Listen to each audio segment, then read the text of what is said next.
And welcome back to News First. A local activist group is supporting the lawsuit filed by a national environmental group against President Trump for failing to protect critical habitat for 23 endangered species on Guam, the Sinai, Palau, and the Federated States of Micronesia. The global nonprofit Center for Biological Diversity filed its notice of intent last week, naming 14 plants and 9 animals in its list of endangered or threatened species.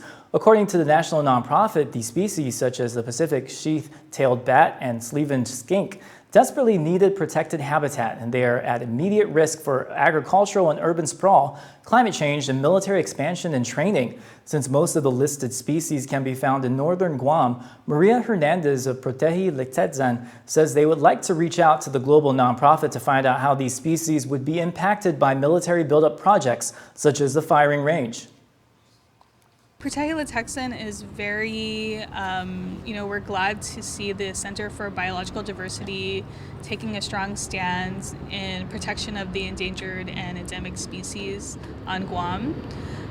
This is something that has been on our group's platform since, we first started.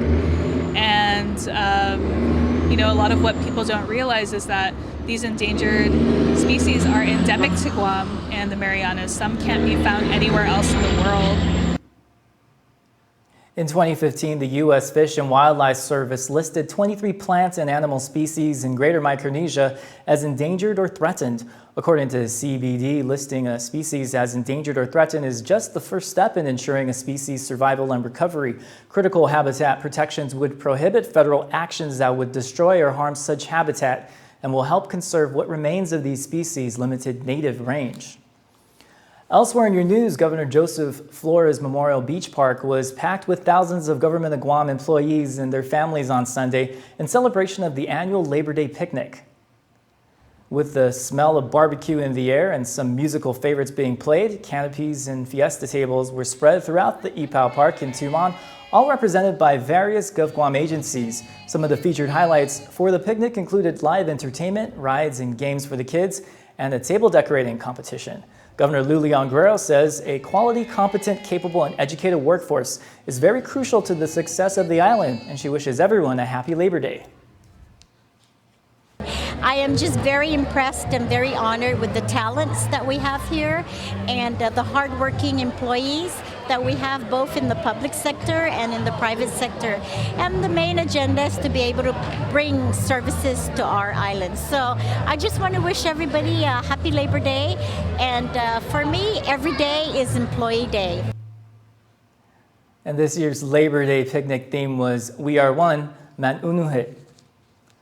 And just a few days ago, the Triple J Auto Group unveiled the newly redesigned 2020 Mazda 3 at their main showroom in Upper Tumon. I'm sure that some of you have some Mazdas out there, but none like this. A special VIP launch event was held with members of the Sorensen Media Group also present to experience the start of a new era. Triple J Senior Vice President Jay Jones says this year marks the 20th year that Triple J and Mazda have partnered with each other. Since 2012, Mazda has introduced 9 models featuring Skyactiv technology and Kodo design into global markets. According to Triple J, Mazda 3 has also been the brand's highest achiever, with sales of over 6 million units in 130 countries and regions since the first generation model began in 2003. For more information on the new Mazda 2020 model, you can log on to www.triplejguam.com. And people make the clothes and clothes make the people, as the saying goes. It was all fun, fashion, and flavor at the Tumon Sands Plaza as we got an exclusive look at an event that pairs love of fashion with theater. PNC's Ayana Shed has more. Hafa I'm Ayana Shed for PNC News, and right now we are standing in the new Annalisa & Co. store right here in Tumon Sands Plaza. Currently they're having a men's fashion show featuring some of the new fashion by Norman Annalisa, and they're going to give us a little sneak peek of the Mamma Mia production coming to us soon in September. While the cast sang songs like Honey Honey, male models strut their stuff in Annalisa & Co. designs, some of which can be seen on the cast of the Mamma Mia production. I'm able to do a role like this, helps me have momentum in my own theater career back home. So when will the everyone to show come be down going and down? watch. Cool. So you can come to our shows September 6th through 8th. 6th and 7th, it's at 7 p.m. and September 8th, it's at 2 p.m. WTPGuam.com for tickets. Thank you so much. Is there anything you would like to say to your fans?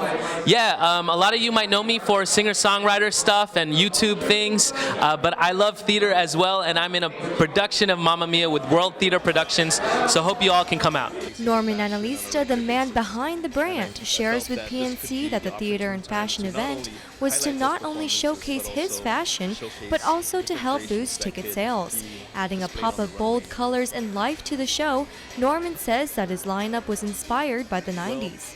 I tend to think that I have a very colorful personality, I guess. Some people would describe it as that, and that types of clothes that I like tend to be very bold and daring.